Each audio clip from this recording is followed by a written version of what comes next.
Good evening, everyone, and thank you for joining us for the second installment of our two-part webinar series, Capturing Creatures, a Wildlife Camera and Nature Sketching Workshop.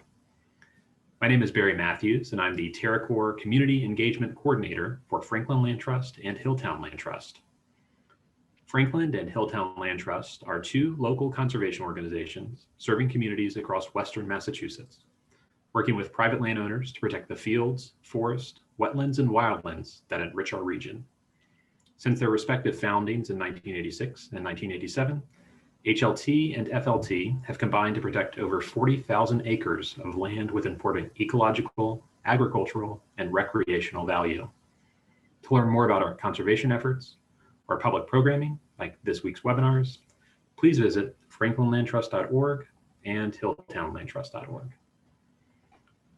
Support for this evening's program comes from the Plainfield, Conway, and Ashfield Cultural Councils, community-based organizations supported by the Mass Cultural Council, a statewide agency working to expand access, improve education, promote diversity, and encourage excellence in the arts, humanities, and sciences. We would also like to thank HLT's affiliate organization, the Trustees, for providing technical support for tonight's webinar. We are joined this evening by artist Elizabeth Whelan, who, using images taken from Sally Nacer's trail cameras, will offer us an introduction to wildlife sketching. Elizabeth works from her studio on Chappaquiddick Island, painting a variety of subjects, including a specialization in portraiture. A longtime love of being on the water can be seen in her marine and maritime artwork, a storied tradition of painting, particularly here in New England. Elizabeth is the founder and sponsor of the Martha's Vineyard Drawing Prize and holds the philosophy that, quote, we all can succeed.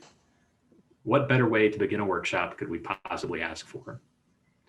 Elizabeth's presentation will run until approximately 8 o'clock, at which time we'll open things up for questions from the audience.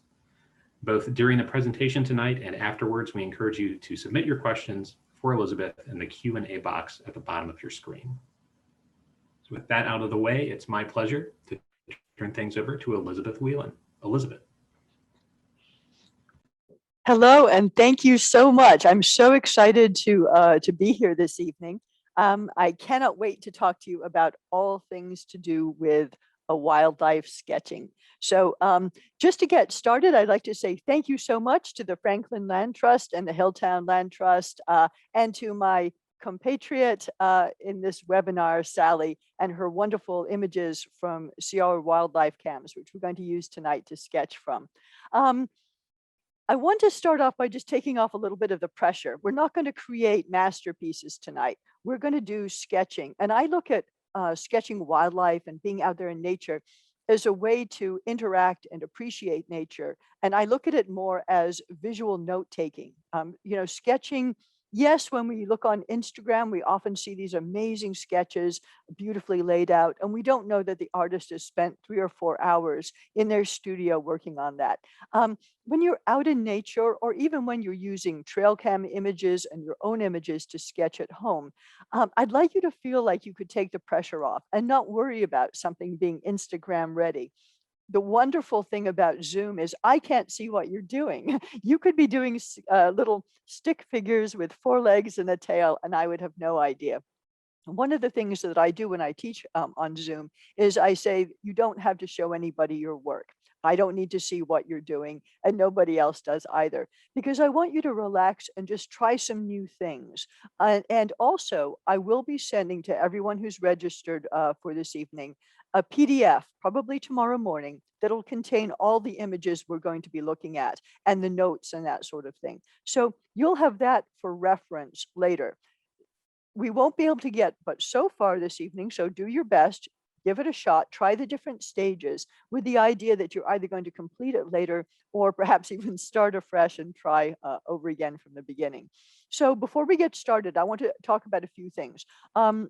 I have my notes over here, so I just need to double check.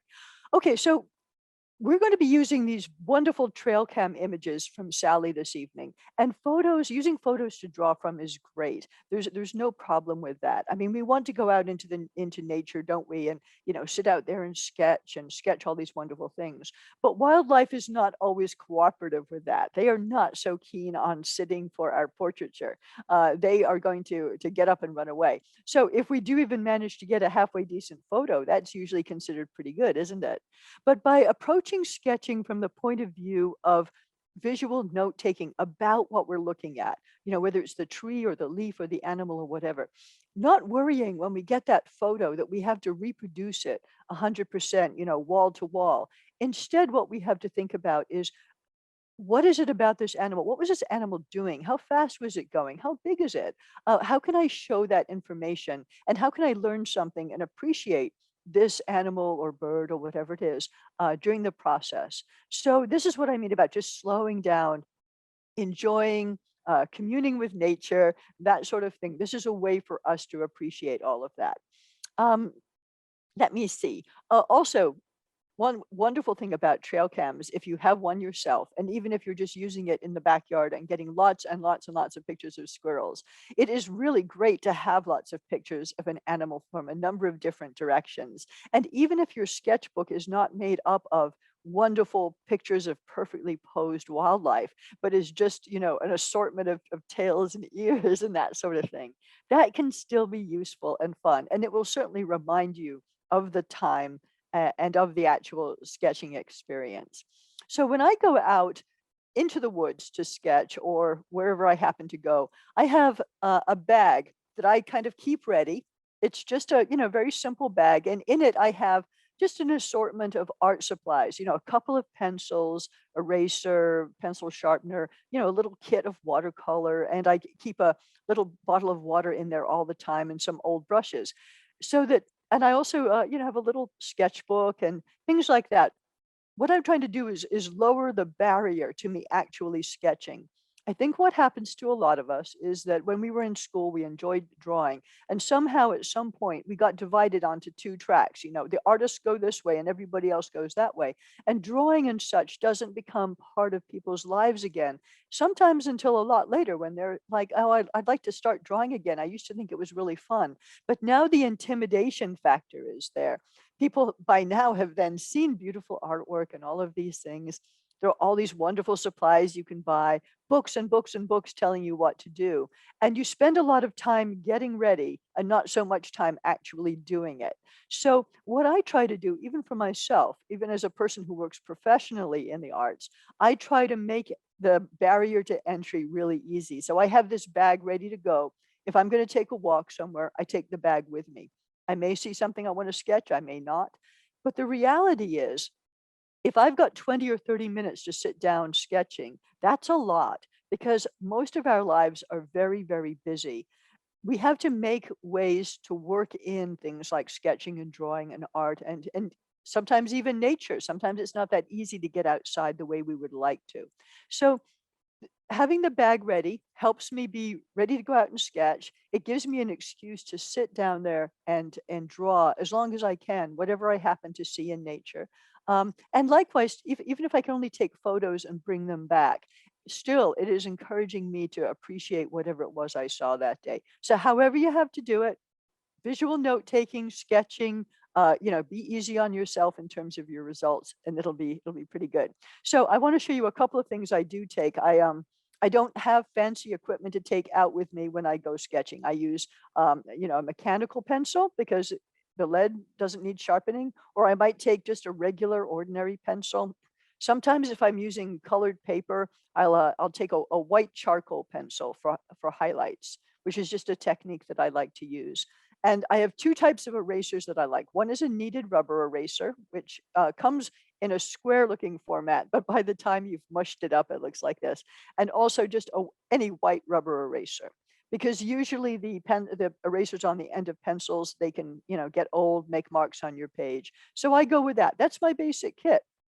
And I have, little sketchbooks, usually about this size, that I use. And sometimes when I'm out drawing, what'll happen is I only have time to do, let's see if we can see this there we go. to do a rough sketch of whatever it is I'm seeing. And then I've got this in my sketchbook. I did that a couple of years ago. At some point, I may or may not draw the rest of that in. So once again, there are lots of different ways we can do this. And the idea is to just keep it as simple as possible. I also like sketchbooks that are horizontal in format, not too big, but horizontal, because then I have a lot of room that way to, do sketches and make some notes and sort of talk about whatever it is I'm seeing that day. Because as far as I'm concerned, the whole point of this is to appreciate nature, appreciate the world around us, take some time to slow down. Even when we go on a walk and do things like that, we're rushing along, having our walk, enjoying nature, then we're on to the next thing. And we don't really create memories this way.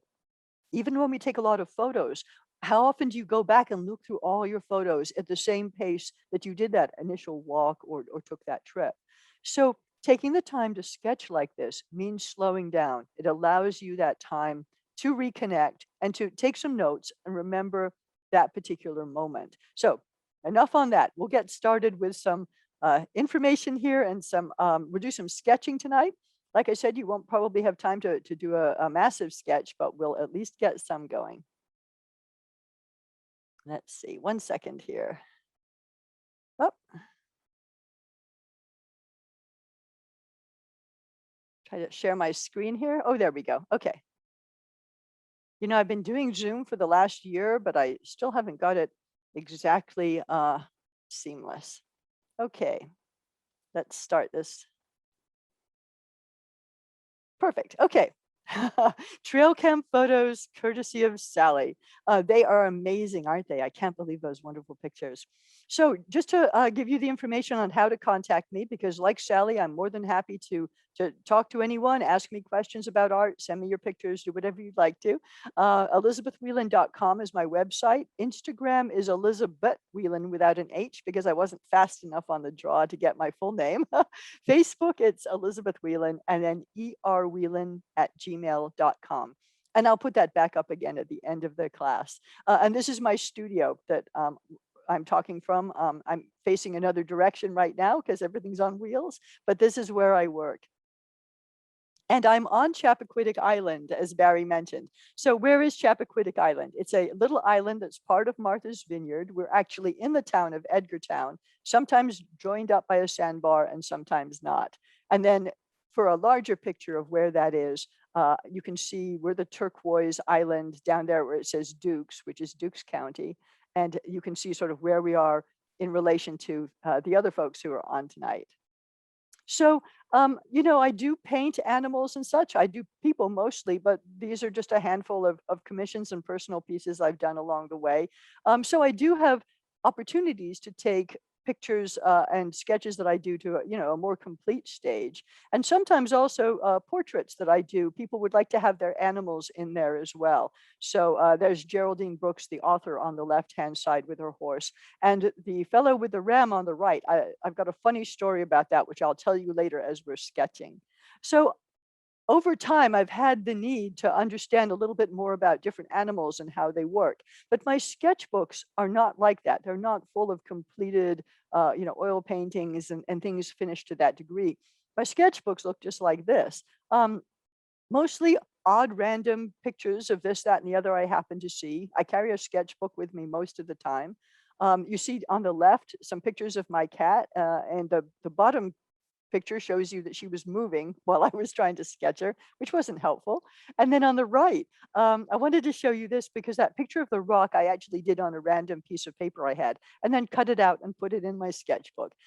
So sometimes, you just use what you have and you give it a try. Your sketchbook is just basically a little message in the bottle to you about what your life was like at that particular moment. So I want to talk a little before we start also about visual memory.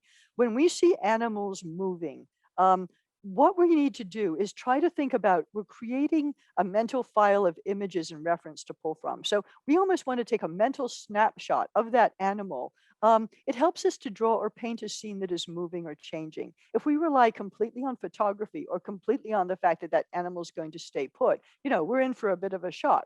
So what we want to do is start thinking about when we look at an object, try to imprint that in your mind. What does that book look like that's sitting right there? Could I turn over here, not look at the book and draw it?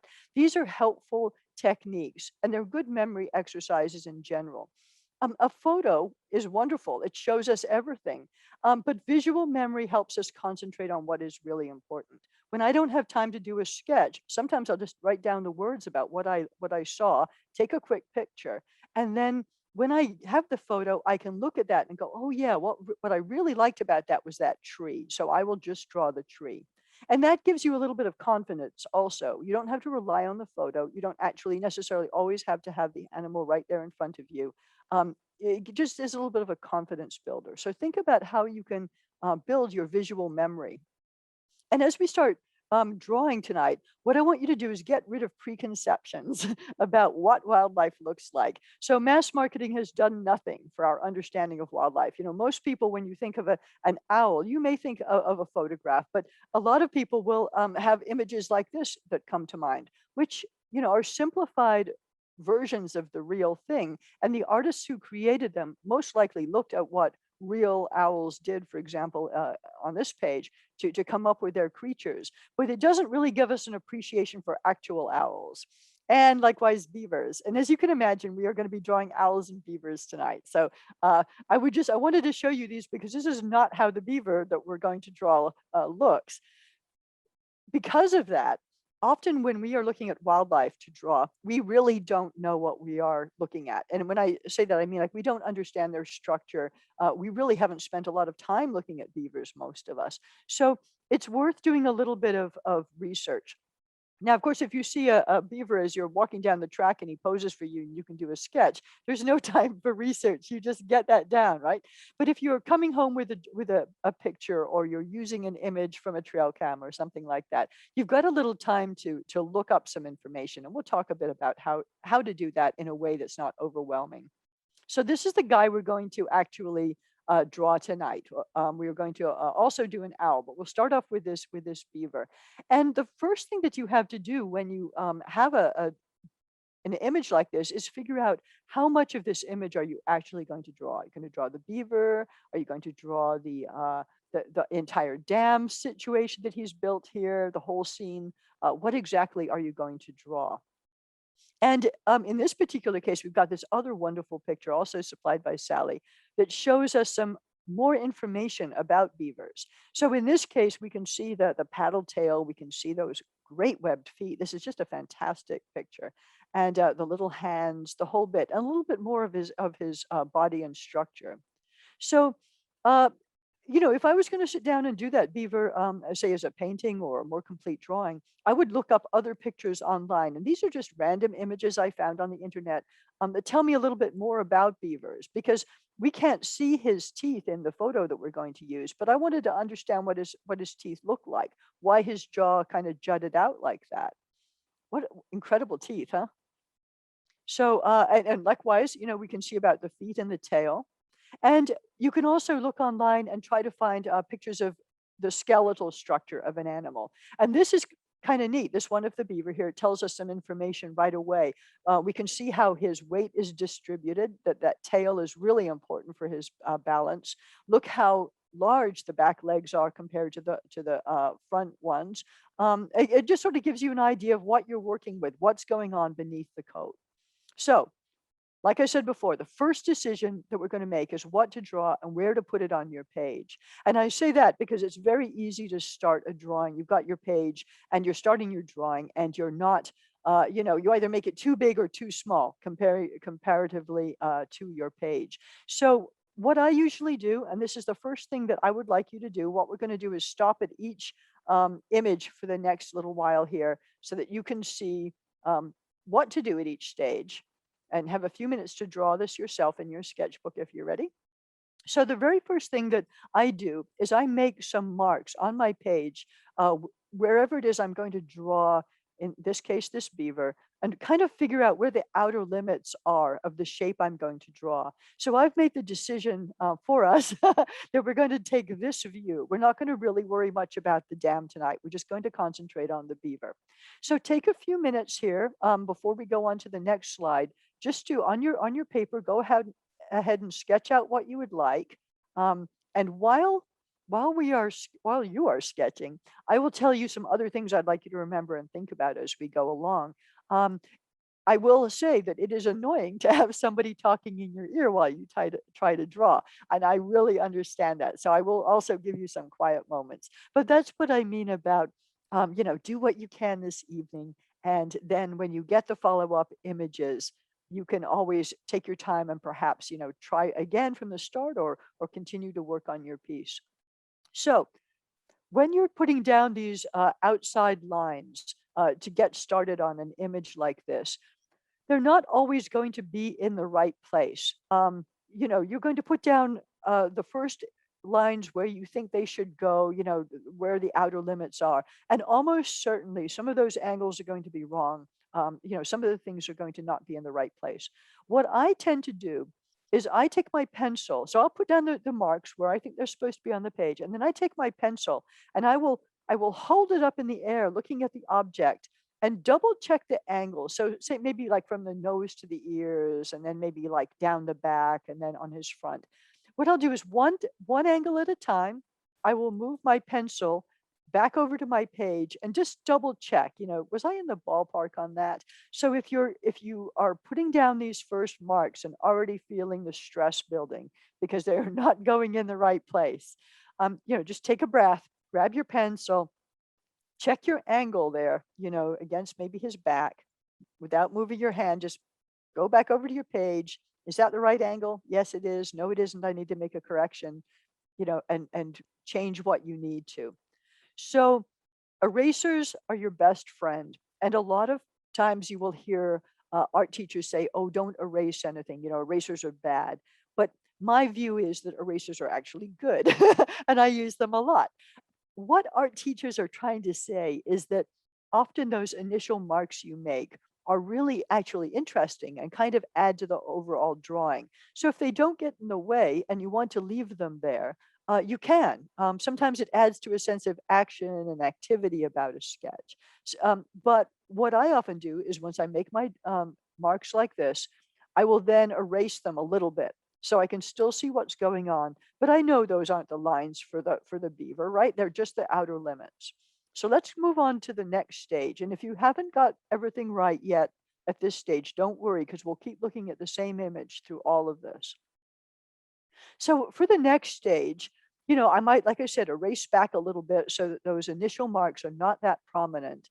And now I'm going to start trying to add in some more details. And this is where you really do want to check your angles, because if as you're adding in a little bit of these outside details to sort of build the form and kind of position them properly, this is where things start going wrong almost immediately.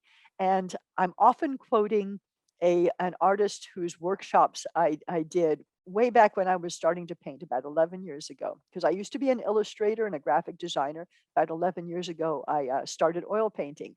And I took a workshop with this fellow. His name is Daniel Green. And he always said that the mistakes of portraiture are made in the first 5 minutes. Because if you haven't got these basic lines quite right, then everything kind of goes south in terms of, it doesn't matter so much perhaps with the beaver, but it matters an awful lot with your portrait client. So because of that, it's really good to take a few moments to see how much of this beaver you can get right. So I am going to be quiet for just a few minutes and let you do that. Uh, let's say a couple of minutes of drawing that outline, and then I will be back chatting in your ear.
Okay, I'm back again, and we're going to move on a little bit. Like I said, if you didn't get it just right, get in the general ballpark. And this will be sort of the next stage that I usually go to. So at this point, now I want to do something where I'm looking for what is called the Terminator line of a shadow. Now, this is a phrase you may not have heard of before, but basically what we're doing is we're looking for that line where the light and the dark of an object is quite visible. You don't always see this on something that you're looking at, but when something is lit very heavily from one angle and is in shadow on the other angle, you really do see sort of a dividing line between the shadow area and the light area. So if you squint, so everybody just sort of squint right now, so you can't really see much detail. You can really see where that line is along the back, can't you? You can really see where that dividing line is between the shadow and the light. And likewise, you can see a lot more if you're squinting around his head. I'm thinking it's a he. Sally can probably correct me. Um, of where the light and the dark are. And likewise, along the top of those forearms, you can really see quite clearly. So a lot of what happens with drawing is when you first look at an object, what your brain is seeing is beaver, right? And once again, you have those images pop into your head. Someone says beaver, and you've never seen a real beaver. You might think of one of those cartoon beavers that we saw earlier on. It takes a while, even when you're an artist, and even when you're doing this all the time, to sort of slow down and go, wait a second, what am I really seeing here? What is going on? We all have a tendency to jump in and start sketching, right? We're sketching away, we're coloring things, we're putting in backgrounds and doing all kinds of other stuff. And it can be useful at about this stage to sort of sit back and go, okay, let's take a deep breath and look at how this beaver is formed. He's very round, obviously. He's very sturdy. And we saw from his skeletal structure that of the way he's sitting, he's sort of counterbalanced by a tail that we don't see underneath the water. And there obviously, because of the way the light is from the sky, it looks like maybe a somewhat overcast day because we can't see a blue reflection in the water. We see sort of a bright cloud reflection in the water. It means he's being lit on his back. It's casting a certain amount of shadow. And when we're drawing, we have only a few ways to actually show 3 dimensions when we transfer to a sketch or drawing on paper, even when we're doing a painting. And these shadow areas are crucial to making your form look as if it has some dimension to it. So being able to find these lines where the light and the dark meet is really, really useful. Now, some areas you can't. Sometimes the terminus line is very soft. But that tells you something else as well. It tells you there's a soft roll to that area rather than a more, harsh differentiation. But basically what you're looking at is the light is shining from one direction and it can't get all the way around the front of the beaver, right? So that's why there's that line there. I find it useful for the rest of my sketch, even if I can't get any further than this when I'm, drawing a tree or a scene or whatever, to mark out, just like I have here, where those lines are. It'll give me some clues for getting the proportions right later. I also use this as a good moment to double check, as I look over here, I see, okay, the shadow area under his head is kind of in line with the bottom of his ear, right? There's sort of an angle that goes across there about 45 degrees. So I can sort of double check with my drawing, am I getting this right? You never really stop adjusting your drawing. Even someone such as myself, I'm a professional artist, I paint and draw every day. I am still adjusting things all the way up to the very end. I don't sit down and just sort of draw and it just sort of comes out. I wish sometimes that it would, but it is a constant looking and changing. And then, oh, I see something else I didn't notice before, looking a bit more. And often people get frustrated because their technique is not great, or they can't really get the subtle shading they're looking at with their pencil or whatever it happens to be. But technique comes with time and it comes with practice. What is more important is learning to see, learning to really look. There's the information that we know in our heads about beavers, maybe facts, the weight, the size, where we can find them, where they live, that kind of thing. there's the stuff that we also know about the skeletal form, their some habits, whatever, whatever it might be. Um, when we're actually doing the drawing, we have to subvert a lot of that information and use it to add the information into our drawing that we need, but not to supplant. So if we can't see something, we shouldn't draw it necessarily. I can't actually see his legs, right? I can't exactly see what's going on. There's a rib cage, and then there's a little bit of a hump of something in the shadow that could be the top of his sort of hip. I don't know that for certain. If I was going to paint this, I probably would just make sure I showed that differentiation of light and dark within the darks. Um, but if it's not there, I'm not going to add it in necessarily. That makes observing what I can see even more important. And also at this point, I've also decided I should probably show a little bit of what's going to go on in the background. Okay, so let's move on to the next step.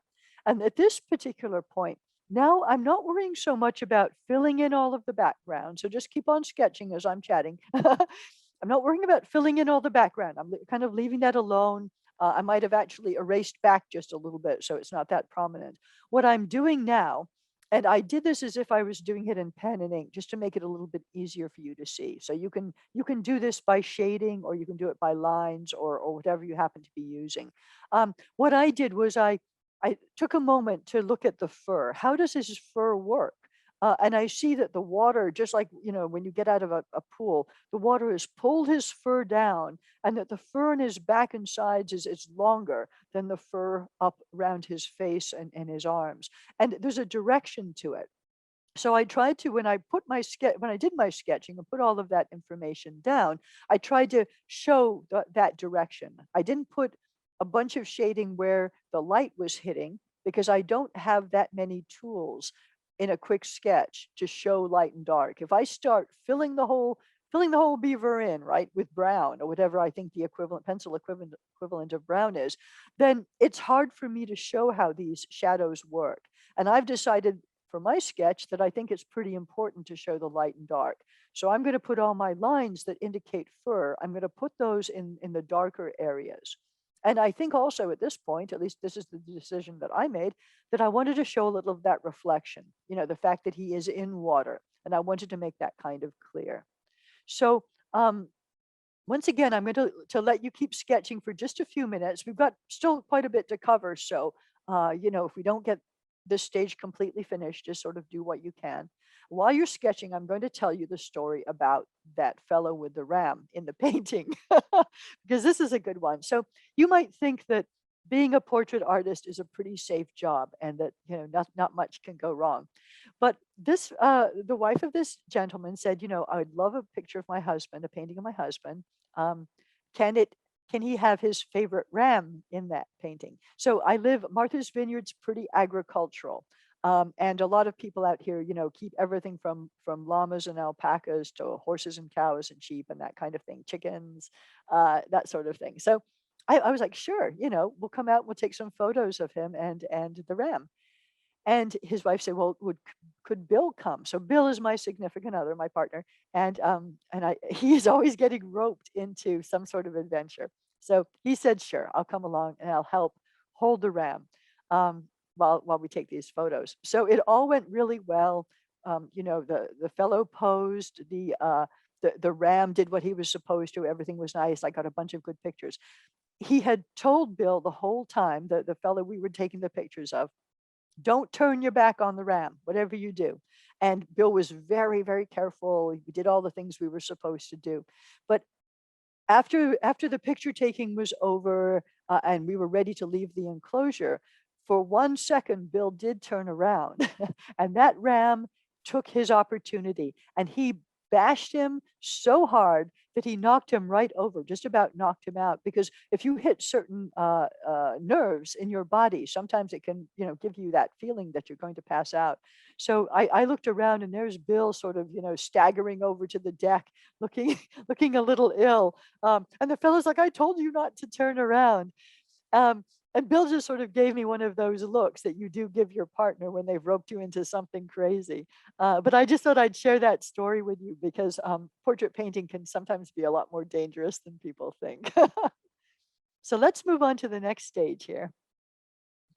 once again, I'm just sort of showing you this just to remind you what's going on below the water. You know, to get the feeling of this beaver leaning over just right, the understanding of what's happening underneath and getting that angle just so gives you that feeling of the counterbalance, doesn't it? Gives you that feeling of the weight that something else must be going on underneath the water so that he could stand like that. So now it's time to sort of finish up the details in the background. You know, there's an awful lot going on in here. And in fact, you know, perhaps I could have even pulled back and done less in the background than I did in order for the beaver to stand out a little bit more. What I did was I paid a little bit of attention to what was in the photo, but then I just sort of did my own thing. And I put a bunch of mess in there to represent the dam. But I liked that. I liked that kind of horizon line that we had going on in the back there with the bushes and the dark and the little reeds and things like that. And I also liked being able to show a few of the calm reflections because it reflected the sort of pond we're looking at. And I think that part is really important too. So, you know, just sketching a little bit of what you can. Like I said, you know, you'll look at this picture later perhaps and add a bit more. Um, but this is more than enough for you to have had an opportunity to have a really good look at a beaver and probably appreciate a little about his body more than you would have before. You know, when we do see beavers swimming or we see them, you know, kind of galumphing along, we're not necessarily getting an opportunity to really observe at this kind of detail. So that being said, we're going to stop on the beavers now and move on to something else. All right. Once again, I'm going to just readdress this visual memory idea. Taking time to really look at wildlife. I bet right now, if you had to, without even looking at that photo, you could sketch the general shape of that beaver just from having looked at it for the 20 or 30 minutes that we've been looking at. That's what I'm talking about, visual memory, getting it in your head. So even if in your sketchbook you have no time to sketch, sometimes if you take a really good look at something and try to even close your eyes and then try to think, imagine what that object looks like and put down a few notes. You know, the plant is gray green, 7 inches long, blah, blah, blah, seems to grow in the shade. These words, along with anything that you're remembering in your head, will help you recreate the scene because a camera never quite shows you what you actually saw. It changes the depth of field, all sorts of things. And especially if you're looking at a black and white image from a trail cam at night, you'll want to be able to use your imagination. And exercising your visual memory is really important. So if you don't even have a sketchbook available, you could try to mentally draw or paint I put the person or object or wildlife in your mind, and you look for the overall shape, the darks, those dark areas we were talking about before, and the gesture. And the gesture is the action. So if it was the beaver, we have that overall kind of pointy cone shape, right? We have the dark area that we saw on his front. The gesture is him bent over because he's counterbalanced by his tail underneath the water. So, you know, like I said, try to take a snapshot in your mind. And someone told me this, which I thought was kind of cool. Pretend you're recording the scene as a witness. What would you need to notice to be able to recreate a scene accurately? I thought that was really marvelous because I do think if we think about a scene in nature or whatever, as if we were going to have to explain it to someone, tell somebody what was going on, that really causes us to look at details in a way we might not have otherwise. So what we're going to be drawing this evening is this owl. And so there are a bunch of challenges here. We don't have all of the information in color that we had before, but we do have this wonderful sort of feeling of the owl in the midst of doing something, a little bit of action going on. So if I had this image and I wanted to draw an owl, but I didn't know much about birds, and maybe I'd never even drawn an owl or anything like this before, first thing I would do is I'd start looking for reference. And by reference, I just mean other pictures of owls. So another beautiful trail cam shot. This is gorgeous. And this allows me to start to see a little bit more about how the feathers work.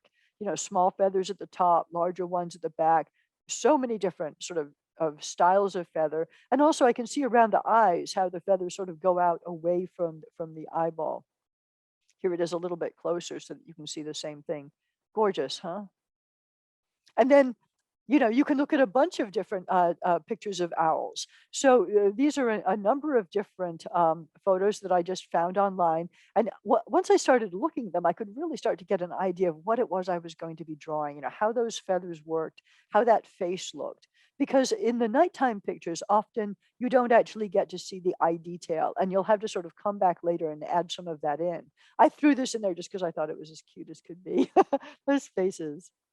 So once again, we can look at skeletons. Those are always useful. Even if you can't find a skeleton picture of the actual image that you're or animal that you're looking at. Sometimes you can go to a natural wildlife museum or to an exhibit. Sometimes you can just find pictures online. But if you're in the ballpark with a similar type of perhaps owl or even just another bird, you start to understand a little bit more how they work. In this case, I was interested in seeing what is actually going on with those wings. When we're little kids and we pretend to be birds, we just stick our arms out of the side and start flapping. But that is not how a bird works. So I thought it would be useful just to understand a little bit more how that articulates. So, I don't really like, I could sit and sketch that and I would have a much greater understanding. I usually don't, but I just like to have an understanding in my head, a little snapshot of what the skeleton looks like while I'm working on something. And here somebody actually did a taxidermy study where you've got the actual animal and its skeleton. And I thought this was great too, because when we looked at that photo initially, the legs are a big and important part of what we'll be drawing. And I thought this was interesting, just sort of seeing how that wing stretches. How the animal stretches a leg. If you've got chickens or you've seen chickens, they do exactly the same thing. So it also sort of relates together. And this, I just thought it was wonderful because once again, you can see those legs, you can see the face, and you can see how that wing that is folded up in the sketch that we're going to do, how it extends out into this marvelous, marvelous sort of sheaf of feathers. Really beautiful. And once again, how an owl looks when it is seated and how that wing folds back up again. So having said that, what we're going to do now is I'm going to give you about, let's see, about 7 minutes. I'm not going to go but so long, about 7 minutes. And you're going to do the sketch yourself this time, going through all the stages that we went through before. So first of all, you decide where the owl and the scene is going to go on your page. And so you can also decide, hey, I really don't want to worry about those trees, but I'd like to show just a tiny little bit of this. Is it a log or a fence or a stone wall or something that this owl is on? What exactly am I going to include in my drawing? Make some marks, just like we did with the beaver, that show where the outer limits of the owl are. For that, I mean like the top of where that one wing seems to be, the end of the tail feathers, where the feet are kind of, where his chest is. And then you build from that and make some marks that indicate, where the edge of those feathers around his eyes are, where his eyeball and the beak. Maybe some of those big areas of the upper wing that we can start to see, and really have a good look at, what can we see here. This is an action shot, and it without having looked at some of those images of the skeleton and maybe the other pictures of the bird, might be a little bit difficult to understand that you've got this kind of half raised wing thing happening, and that those really large, furry looking feet are up to something. One is sort of hidden, and the other one is ready to step or claw. The next part you would do is just like we did before, start sketching in the darker areas and noting the feather direction. In this particular sketch, because it's taken at night with a light that has lit up the owl quite a bit, we don't really have such a feeling of that terminus line between the dark and the light that we had before. But we do have a little bit of darkness going on in certain areas. But a bigger way to indicate how the form moves, how the roundness basically of the owl, you can really see it going over the top of his head and around his chest, is by using, instead of fur direction, we're going to use feather direction. And you don't need to fill in every single feather. and draw every feather. You can just show a few feathers here and a few feathers there, a few of those marks that indicate, sort of give hints of the roundness of the owl. Likewise, the direction of those long feathers that you see heading down towards his tail and down his sides, and also the fact that on his feet, they are kind of furry looking on the back side. So those are just some things to note. And lastly, you'll decide how much of the background do you really need to show. You might decide, hey, I don't have any time. Elizabeth's making me sketch this stuff at top speed. I'm just going to sort of, just do the owl and maybe the stuff he's standing on and leave it at that, which is fine. But if you were going to do a more finished drawing, you might say, hey, by putting some dark behind this owl, it really does show up those light areas. And I really get a feeling of that contrast. So perhaps in a more finished drawing or painting, you would actually keep the background relatively dark, even if you were doing this in color. Um, because you could do a painting or a drawing in color by sketching it out based on this pose, but adding the color in from the other reference material you have. And this is what I mean about, this is great. It's great to have a wonderful shot like this. But as an artist, that is just a jumping off point. You can take this and do whatever you want to with it. You can even change the colors to be something completely unrealistic. So while you're sketching away, I want to talk a little bit about this whole business of recording the information and the data that you accumulate. So it's kind of like botanical illustration. People are very interested in botanical illustration, but they get wound up in this business of having of how accurate do they have to be. And if they're not as accurate as the most beautiful Audubon type of sketch, they feel like, oh, I shouldn't even start because I can't get there. But any type of information that you can sketch at all tells people, anybody who finds this sketchbook of yours in the future, something about what it was like in 2021. What kind of animals did we have around us? What did we do? Well, we went out and we sketched, or we got photos. Photos might not even be something that's around when the person finds your sketchbook in many years to come. So, to a certain extent, no matter what it is you're recording, um, be as accurate as you can if you want to. If you want to just be very loose and sketchy and concentrate on the gesture, sort of the overall motion that this owl is making, and do something really abstract, that's fine too. You're not tied in. Just because I'm a realistic artist for most of my art, doesn't mean I don't do abstracts. I do. And I don't necessarily feel tied in when I am sketching to have to get every single feather in the right place. But what I find is useful in this kind of visual note-taking concept is that if I do get those details down, then later when I'm doing maybe a more finished drawing or maybe a painting or whatever, or maybe another picture or sketch of an owl, that I now feel free. I've got that information. It's lodged in my head, just like all the skeletal information and that sort of thing. And I can then use it the way that I want to do art that I want to do. So the scientific type of accuracy is important if that's what you're after. The realism is important if you want to build on that, but really it's about our appreciation, taking time to sketch and appreciate what we're seeing and this incredible animal that we have the opportunity to draw thanks to Sally. So I'll give you a couple of minutes of quiet to move your sketches along with the idea that you'll probably finish these up on your own time.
All right, while you're finishing this up, I'll tell you another story.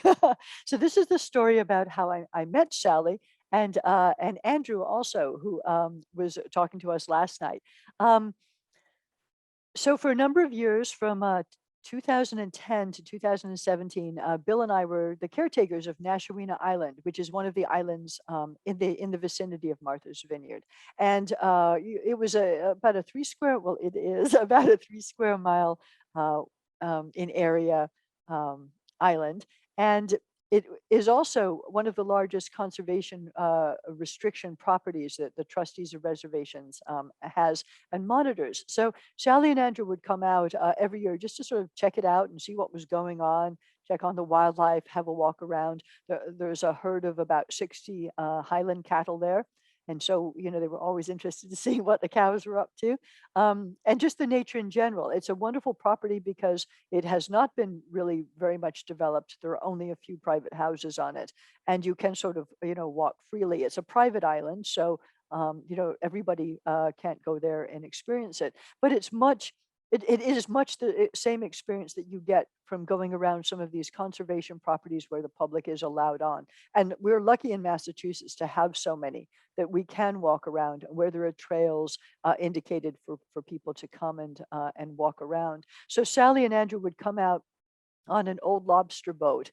That's how they would get to the island, and they would spend some time going around, sort of camping as a home base at the farmhouse that we lived in, and then going out and having a look around the island and looking for what happened and what was different. And there were coyotes there.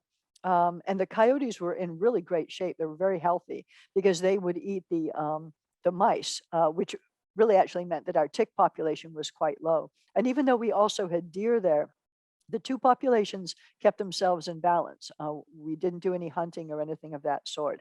And it was really quite fascinating. And now people say, well, how did the deer and coyotes get to this island? Well, they swim from one island to another. And that's how the population would get there.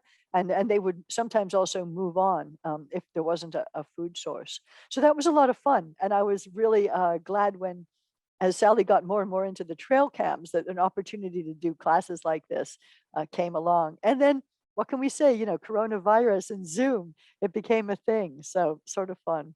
All right. So let's wrap up your owl sketch for the moment. And just a few more things to say before we finish for the evening. I just wanted to show you, here was a good example of looking at an image after you've done your sketch to get the details of the eyes and maybe the beak and such back in. You can really see how with two images or a few more, you can really sort of bring a whole sketch together. So finally, the same principles of drawing apply to anything. You can draw, sorry to I got my words all backwards there. Draw anything with the same techniques that you're using for animals, the angles, the accurate observations, shading to show the form, and keeping your eyes on the proportions. So it doesn't matter if it's a bowl of apples and bananas or if it's a person, a house, that sort of thing. Looking at your scene, trying to figure out what it is that is most important to you about that scene, sketching that out, just figuring out where that's going to be on your page, putting a few lines down, starting to pull the form in, and looking at those shadows, where the shadows are to show forms. And if you're sketching tonight, I want you to write down the word squint in big letters, because when you squint at things, it takes away all that distracting information and it gets you down to the lights and the darks, and it makes your approach into your drawing so much more simple. And then you can decide how much extra stuff you want to add, how much fur and that kind of thing. What will really bring your wildlife art to life is research. As you sketch and do these quick sketches in your books, this is a wonderful way to record, to interact with nature. But if you actually are going to do a finished drawing, the more that you can see of any animal in the round, different directions, in flight, walking, whatever it happens to be, you'll just have a much better sense of what this animal actually does. It's difficult to transfer um, what's in your head and what's in a photo to the page and have it look like that three-dimensional object that moves all the time, constantly in motion. The more information you have, the more you'll be able to get that feeling of life into your sketching. And so this is true from everything from butterflies to dinosaurs. If you can watch animals in real life, it will give you some really good clues as to how to do your sketches when you have the still form. And another wonderful thing about our life online these days is that I have found a really great and very restful type of sketching that you can do is to go and look at some of the webcams from zoos and aquariums, because you can sit there and you can watch animals, and sometimes they're doing things, but a lot of times they're sitting around, or the fish are just swimming around their tank. And it gives you a chance to really look and you've got this kind of enclosed rectangle that you're working within. And within that, there's an opportunity for observation. Likewise, looking at your chickens, if you have chickens, or looking at your house cat. If you want to draw a bobcat, you can look at your house cat and get some ideas there. And then when you do get that better reference and you want to do a finished sketch, you've got this bigger idea of how that animal works. So a little on the drawing supplies I use, like I keep it really simple, like I mentioned. It's nice to have a few pencils with a range from hard to soft, a pencil sharpener or a pen knife if you just want to sharpen with a pen knife if you're taking this out to the woods, sketchbook of some sort, mechanical pencil, like I showed you earlier, kneaded rubber or white eraser. And then also, if you like pen and ink, which I do, you can use those micron markers. They're really fine markers, or a black roller tip pen. I use a Pilot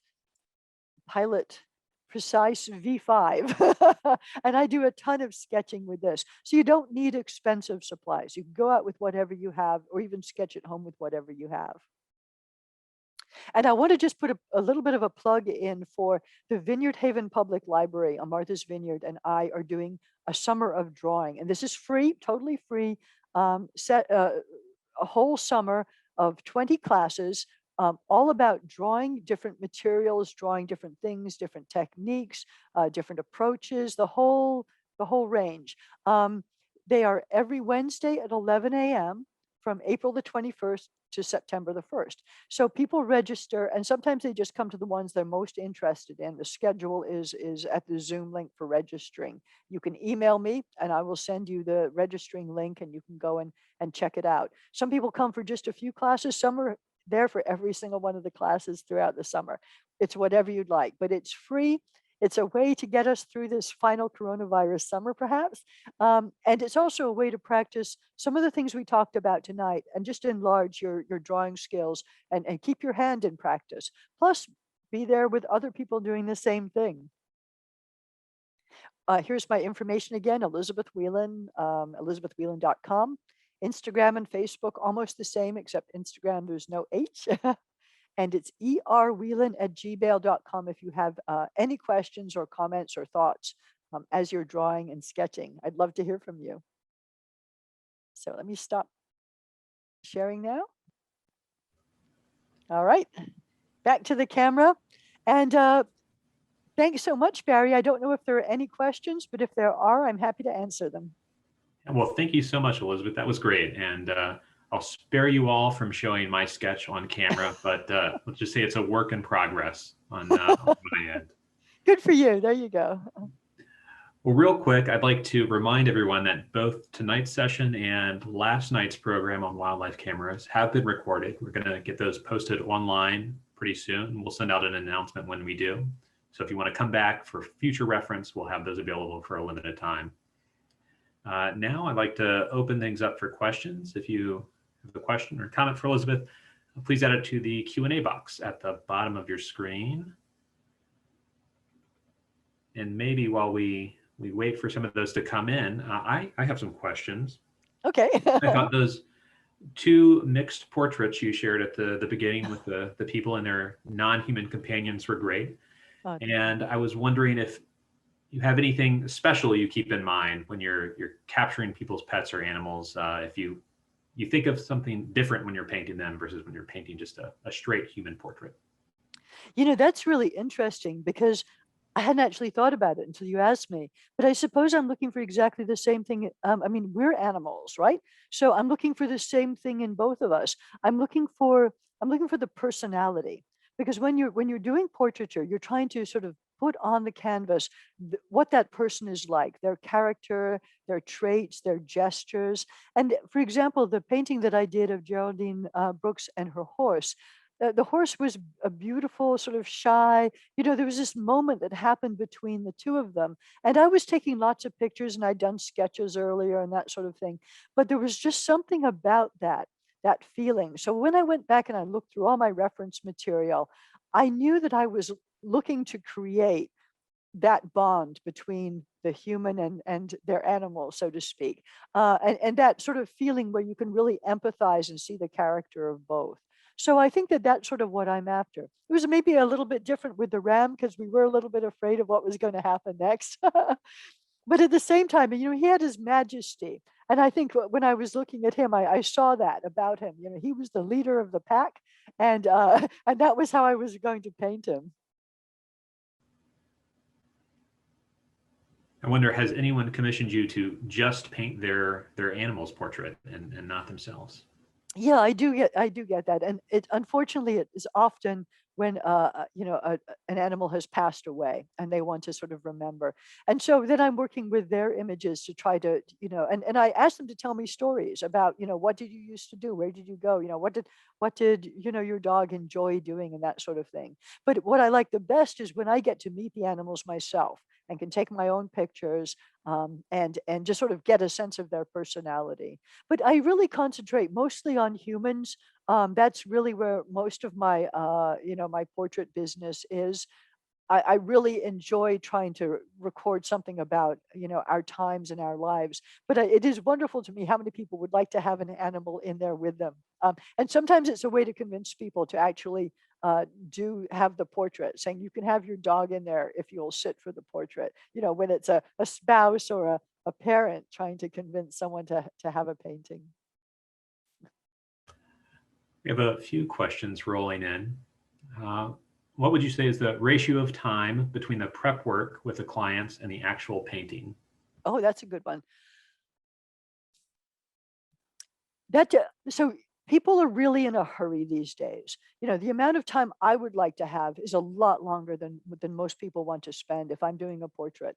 So there are those clients I have, such as corporate boardroom paintings, where if I get 2 hours with the person who I'm going to paint, it's a miracle. So I end up acting like a journalist in those situations, spending a lot of time asking questions about them, about their interests, what they'd like to do, about the business, that sort of thing, and observing them, just like I would observe an animal in nature, looking for those gestures, how they hold their head, how they sit, that sort of thing. And sometimes I'll do that while taking photos, almost as if I was, sort of doing a National Geographic, expose on this person. And then if I'm lucky, I also get a chance to sit and sketch for an hour or so. And if I do that and they're on their phone or whatever, if I get those 2 hours through that boardroom person, that's really amazing. For other people, I'm lucky enough to be able to meet them over the course of a day or two, or even a morning or an afternoon, spend longer with them, perhaps even go around to some of their favorite spots to see what might be a good setting for the painting. So I like to get as much time as possible, but I have to be understanding of the fact that we live at this lightning pace these days. I gather as much information as I can, just as I would if I were out in the woods and I only had a certain amount of time, but had to come back home and do a painting of what I had seen. And you train yourself to take these mental pictures, and as many visual notes as you can about how the person works, like the beaver. We're getting lots of thanks and appreciative comments coming through. Someone wants to know if you ever do workshops in Western Mass out our way, or other Zooms in the future, I'd say. Well, I'm doing that whole Zoom summer, so please email me, erwhelan@gmail.com, because I would be happy to sign you up for that. Those are completely free. In-person workshops have come to a complete stop with the coronavirus, and I really do hope to be doing them again. But what I would be very interested in is get in touch with me and let me know what you'd like to learn, because I teach drawing and painting and lots of different aspects of both of those fields. If there's something that you would particularly like to learn about or know about, I'd be happy to talk to you about how that could work. And I really like to do the in-person stuff. I would love to come to the western end of the state and do a workshop. That would be great. We would certainly love to have you. I speak for all of us out west. Thank you. We have a question asking, do you have a favorite subject to sketch? Ooh, boats. Yeah, boats. Absolutely. So um, I was not necessarily born on the coast, but when I was about 17, I had started college. Uh, I did not stay in university very long. After about a year and a half, I quit, moved to Virginia Beach, and became a lifeguard. And so this is probably not the kind of move that a parent ever likes to hear about as a good example for other people to follow. But I fell in love with everything about coastal living, and from that point on, I lived, in Virginia on the coast, on the Chesapeake Bay, St. Michael's, then moved up here to Martha's Vineyard. Lived on the private island, as I mentioned. And so I'm fascinated by the fact that human beings have built boats in order to be able to maneuver themselves over the centuries, over the thousands of years, millennia, on the water, and what it takes, how the engineering of that works, and how we as humans interact with rowboats and with sailboats and things like that. So I know it sounds like perhaps an odd sort of subject when you compare it to people, but I love the movement of water. I love the movement of the boats on the water and that engineering aspect. So I would say that was definitely the marine field is definitely what I'm interested in sketching. See, Victoria asked if you ever painted the Nashawina Island coyotes. And to add on to this, my mother, I don't know if she's in the room or not, but would definitely chide me if I didn't ask, and those Highland cows on the island. Well, I have, as you can imagine, I took as many photos as I possibly could of both of the coyotes and the cows. And only recently have I actually had the time to start looking at the masses of reference material I took, because the job that we had was extremely busy. I was at the same time I was continuing to paint and getting my portrait business going, working in a tiny little workshop, to try to do the painting around all the other things that we had going on. So when I was out there, I didn't get much of a chance to do that painting. Now I'm looking at these reference photos, and I'm so glad I took them and that I did the little sketches that I did. So you'll definitely be seeing some coyote paintings and definitely the Highland cows. I have a real fondness for Highland cows. You can talk to me about those for ages.